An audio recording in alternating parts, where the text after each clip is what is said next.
Wingy Boxing IFL TV in association with MTK Global. We're here with Jason Welborn ahead of the Jarrett Hurd fight. Could this be the Rocky story? We shall see. Jason, how are you feeling, man? Feeling great now.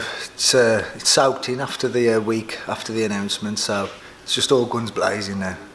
What went through your mind when you first heard about Jarrett Hurd? Did you know of him? Did you know of Hurd? His name did ring a bell. I looked him up and I thought I have watched him, like obviously being out there, like. But as soon as I heard, I watched him and I was thinking, bloody hell, is this for real? But then obviously we've knew about the fight for about 2 or 3 weeks, but not been able to say anything.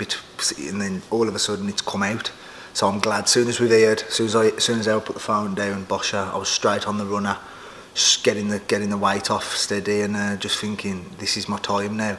And when it's all announced for for 2 world titles now, it's a dream come true. So are you okay going down to 154? Yeah, I think obviously the bigger the fight, the harder you train, and obviously the people who've been there and done it, they say like the bigger a fight, you get that fire in your belly, and it's right. You step up for the British. I trained hard. The second time I was in the gym once a day doing my own thing. I could have got a bit lazy the second one, but it's something to gain. This is something to gain, and that's what I wanted. I've won the British. I'd love to stop around at British level, and there's probably Mark Efron out there. He's probably the next bit of the no one else out there really. So I'd have liked to fight Mark Efron and just put the scorecards right. Just obviously that was my British title, and no one was having it in Britain. That was in my mentality, and nobody would have bet me in Britain. But obviously I've got to take chances. I'm 32 now. I've got to do what's right for me and my family, and obviously boxing for a world title. I was looking European, you know what I mean? But there were sights at middleweight and I was strong at middle, but for a chance like this, I've got to put that extra hard work in. It's elite level. I'm getting in with a pound for pound best in the world, and that's what I'm getting ready for. What were your thoughts ahead of the Mark Efron fight? Like, if we just go back to that, was you thinking that was a fight you was gonna? Because he's talented, skilled, very good fighter. What was your thoughts when you was gonna face him? No, for me, it was just another fight. You know what I mean? I don't really look into him or whatever. Never really heard much of him till obviously after the Mark Efron. After the Mark Efron, Tommy Langford fight, he was mandatory. But obviously, my training camps was Tommy Langford, then was tied into a rematch. So it was nice to hear with someone else different than Tommy Langford. So I was more than ready to obviously get that in before Christmas. A bit of Christmas money up just before Christmas. So I was happy enough to do that fight, but it's a business, and we've got to do what's right for myself at this time. Did you see Hurd's fight against Erislandy Lara? Have you seen that one? Yeah, I watched that. What did you think of that? I think he's there to beat. At world level, you think, boom, you look at the site, Mary, you think, bloody hell, them good. But it's all right watching it, and from an outsider, people can judge, and everybody judges fights different. But what I've seen of it, and being a fighter myself, he's there to beat. I've got a puncher's chance. He done well, but he fell onto some good shots. He was very big. He was bullying him in the ring, and I think that's how he wins a lot of his fights, because he's strung for the weight, and he looks very big. How he makes light middle, I don't know, because obviously I'm gonna struggle. I've got to do it right. Everything's got to be on key. But once I get there, I am a big light middle. I've been knocking middleweights about for 4 fights, so I'll be a big light middleweight when I get in there that night. I'll be touching probably whether there's a clause because it's the IBF, the 10 pound limit. I don't know yet, but I'll be roughly 12 stone going in that fight. So I'll be big. Because when I think of Hurd, he's got the sort of awkward foot movement, and his hands are sort of low, so he often looks beatable. But then when he goes in there against it was Trouty fought and Lara, he sort of finds a way to win. So obviously not asking you to give away tactics, but I guess you've got to respect his power, but not respect it too much, so you can get sort of stuck in, so to speak, would you? Yeah, I think you got to get stuck into these fighters. You got to get stuck into them. We've all got a chance. We all train hard. He's just got he's been there like me. He's had to grit. He's had to dig deep. He's had the right people the back on it. He's got there. Whatever way he's done it, he's world champion, and he's proved every fight. He's come out with a win. It don't matter how you do it. It don't matter how I do it. As long as I get that win, don't matter by hook or by crook, I'm going over there to win. And I'm going to be in his face. He's going to have to knock me clean out. You know what I mean? That's what he's going to have to do, clean me out, because I'll be on him and I'll be frustrating like a little wasp. That's what I'm going to be. That's what I'm aiming to be, a little wasp on him, and he's going to get annoyed with me. What goes through your mind when, I don't know if you've heard, but is already talking about Charlo. This is a warm up for Charlo. How do you feel as a fighter when you hear the guy you're going against saying those kind of things about you? Does that? Do you know what? I don't even listen to. You don't listen to all that. Do you just get on and do your thing, don't you? At the end of the day, I'm a fighter. Whether it's in the ring or what, I got that mentality. I got that art. I'm a fighter. That's born and bred in me. You know what I mean? I've been blessed to do what I got to do, and I've sacrificed it into boxing, and I'm getting rewarded now. So whether I met him in the ring or I met him out on a nightclub, at the end of the day, I'm a fighter. When he lands a punch on me, I'm going to be punching. You're going to go for it, right? So I look at it like that. Don't spoil your point then, yeah? The belts are nice, and the publicity and the fame's nice, and it's a business for both of us, but the best man's going to win, and he can look past me all he wants, and like he's got people running me down and that, but I've had that from day dot. But you know what I like? I'll keep proving them wrong. I was supposed to be British champion, but what am I? I'm here now, and I've defended it. I mean, I've had 2 good fights with Tommy Langford, and I've bet him both times. So we're just moving on. Obviously, he's a lot better than obviously I'm expecting. Getting there with like someone like Mayweather. That's the limit. I know. I even dreaming looking past him.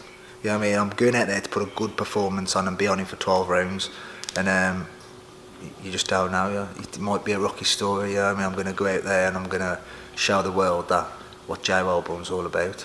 I think you could kind of answer my next question, because I was going to say to you, like obviously you get in support, but then you get some people saying, "Oh, how comes he's got this fight? Why is he, why is he taking this fight? He shouldn't have this fight." What would you say to those people? Is it the same sort of thing to you? It's just a business. You're thinking about your family, doing your. At the end of the day, we're in a job, and if you want to get promoted, you work hard to get promoted, and you take them shots. And it's the same as boxing. At the end of the day, whether it's for a Midlands title or for a world title, there's levels now, and I've got to test myself at this level. You know what I mean? I've got to test myself. I've been British level. And sometimes you can have harder fighting journeyman. I found that out in my career, like you cannot switch on. And this fight's going to make me switch on, and that's what I need. That as soon as that bell goes, I've got to switch on from the beginning to the end. And my fitness has got to be on point. Everything's got to be on point. I'm in with a world champion. You know what I mean? Obviously, we're putting our lives at risk getting in this ring. So he's looking past me, like you just said, and a lot of people am. But I want that. He's come off an injury. He's looking past this and that. You can't look past no one in boxing. Yeah. Tommy Langford done that. We've seen it many times, haven't we? Yeah, man, you're welterweight. You are a puncher. Who's on the canvas? You know what I mean? I wore on the canvas. So it's you can't look past, and I'll never look past no one. I'm just humble. I'm a humble lad. I do what I got to do. My trainer's Paul, man. I'll tell you straight. I come in this ring, come in this gym. I train hard. Twice a day. I've been in for the last 3 weeks. So this fight, I know it can change my life, and that's what I'm going there for. Since your Cunningham and Warburton losses, what changed in you as a fighter? I think, going back to like the Warburton stage, I was working. I was at light middle then, Midlands champion. We obviously fight. We was thinking, what's next? Go back down to welter. So we had nutrition. We tried welterweight. I'm working. I'm juggling my weight. I was coming 30, so I made 10-9. I stopped the lad in the first round. Then I held the weight for 2 weeks. I shouldn't have really fought 2 weeks after, but obviously Warburton opened my eyes. It was like chasing a chicken around the ring, and you pulled the batteries out of me. I had nothing in me, and I come out of that ring, and I was like, I can't do this weight no more. So that was a wake-up call. So I looked at that fight as a wake-up. I've got to step up now. We stepped up and we fell unlucky. At the end of the day, I bet Craig Cunningham. His trainer, it was the judge, it was the ref's decision. Obviously, I don't want to go down that road, but obviously that's Sean Messerwell getting in the ring with me again. But he gave it to Cunningham for the smarter, neating boxing, but I chased him for 12 rounds around that ring, and I hit him some good shots. All he was doing was jabbing and moving. It was terrible, but I got disheartened after that. I was thinking, what have I got to do to like get on in my career? That's what I was thinking. Yeah, what I lost my mum as well. After the Macklin fight, I lost my mum. So that was before William Warburton and Craig Cunningham. So I think I was training more to keep my life on. Right, I think that's how I look back at it now. I was training, but just to keep my mind, I think, because obviously I did the drink for about 2 or 3 weeks after mum with my dad and family, you know what I mean? It was my wife now, Rachel. She kept me on the ball. Get back into your boxing, Jace. Your mum wants you to do it. So that's in my back of my mind now. I've lost my mum, and she loved the boxing. She took me up boxing 4 or 5 times a week when I was a kid. So it's in the back of my mind now. This is everything for my mum, and since mum's gone, she knew I had it hard while she was here, and I think she's just repaying the rewards now, the time, the effort, what I've put into it. She sat there with me now, and I've said, Mum, I can't do this, man. I can go working and earn a bit of money, and I got to go through all this. And then I got Macklin. We got robbed.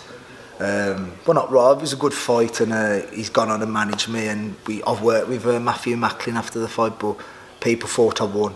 Mum, that was the last fight Mum said, and I was 6 weeks before, no money, living at home in my bedroom, thinking, fuck, this is professional boxing, man. You know what I mean? And like lending £20 off my dad and that. One of them ones, and like, I thought, but it's like now, it's rewarded. I've moved. You mean it's paying now, but I just think Mum's in that ring with me when I go in that ring, and I'll take some beating now, because you know that feeling when I'm hitting her.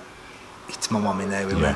So I'm getting over there. I've won the British. That was my aim, to be British champion. If I died of nothing else, I've done British. You've done it, yeah. But this is a bonus. I've got nothing to lose. I'm going for a world title. I mean, I'm just going to enjoy it, and I'm going there for the win. You can look past me, but it's there, and we're all going there to win, and we're going to see if we can pull this off. This is going to go on for this is going on for history. This is. What would your friends and family say you're like as a person, for those who don't know, outside of boxing? What are you like? I'm a joker. You know what I mean? I like a laugh. I like to go out. I'm a lad. To say I do the dedication into boxing, a lot of my friends think, bloody hell, how does he do it? I did used to like to go out with the lads, and probably as an amateur I'd think, I'd go boxing, then I'd have a fight, and then I wouldn't dedicate. But obviously in the pro, it showed me, it's brought the man out of me, and like I respect the boxing, how it brought me on in my personality. I could have probably gone down the wrong road when I left school. People who do know me properly, obviously I love to scrap, you know what I mean? I love fighting, and probably sure fused a bit, so the boxing helped me. It's helped me out in life. Did you get into a lot of fights? Not a lot of fights, but I wouldn't take no. You know what I mean? One of them ones, like, I mean, it was always probably me. I'd have to get in first, or you didn't go looking, but then if somebody brought it to you, you've got to look after yourself, and that's why Mum took me boxing, because I had a lot of energy as a kid, so it helped me out. So I'm just repaying everything what boxing's given to me. I want to put it back when I come out of this sport, but I've got a lot more in me, and I think this is the time. If I'm going to do something, 2018's my year, and to finish fighting over there and winning that world title, that'll be a dream come true. You know what I mean? I can say then, Mum, you can rest in peace, man, because your boy's done it. And in that ring, when you go in that mentality like that, it's just a sport, and tip-tap this. I'm going in there, and I'm looking to hurt whoever's in there with me, man, because this is my life, you know what I mean? This is my life, so I'm in business now, so bring on December the 1st, and I just want to get it. I want to get over there now and just get it all done. Tell me about the BCB link-up in your career. How's that helped you, and how did you get hold of I've worked with, obviously before BCB, I've worked with Errol Johnson from a young age.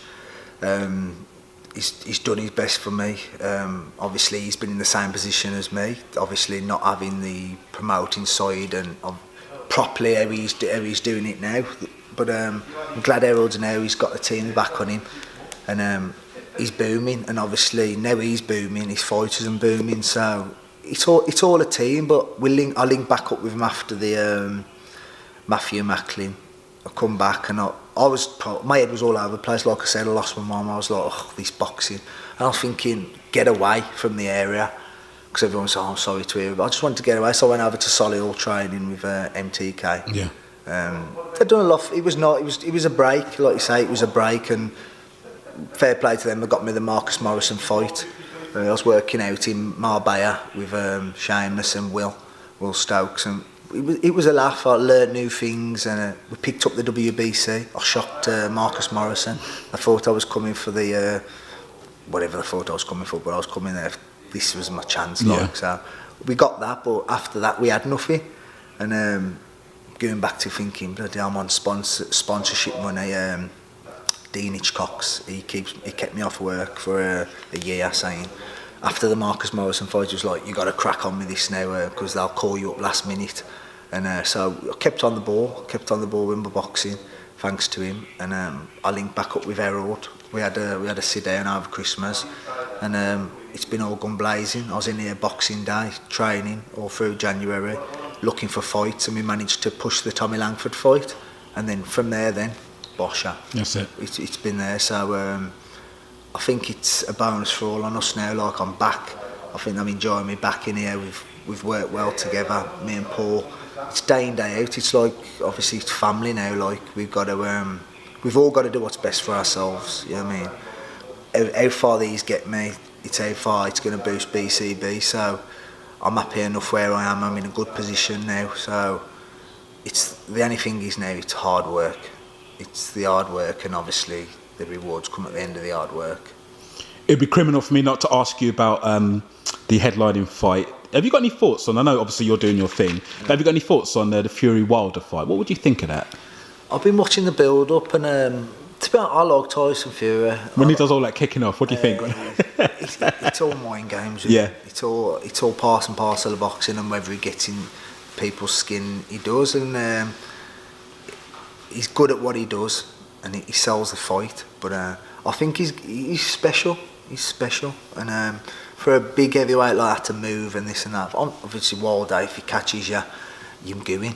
But I think a big fight like that, he's in the same position as me. He's been through the dark days, and like, he's coming back now, and I think he's going to come back with a bang. He's going to shock. It'd be nice to both of us to come back. Great, wouldn't it? Be brilliant. Like, I'd be like, yeah, man, this is it. Like, I'll be buzzing. You mean, obviously the belts are nice, but obviously it's rewarding what I've been through. I had what they've had to get where they have. Like, you know what I mean? Because I'm 32 now. I could have probably been here when I was 28, 26. You just don't know. But I ain't looking at it like that. It's all positive vibes from my side now, and I've got to get what I can where I am now. So this is the stage now, and on Showtime TV as well, to just to recognise, bloody hell, who's this Jay Wellborn? This is what I want people talking now. Like, brilliant. Well, Jason, thank you for giving me your time. Thanks for speaking to Wingy Boxing IFL TV. As I said to you earlier, I've got to get hold of you now before all the limousines and the Hollywood and the press and all of that. So thanks for getting back to me, brother, and best of luck in the fight, brother. Thank you. Cheers. Thank you.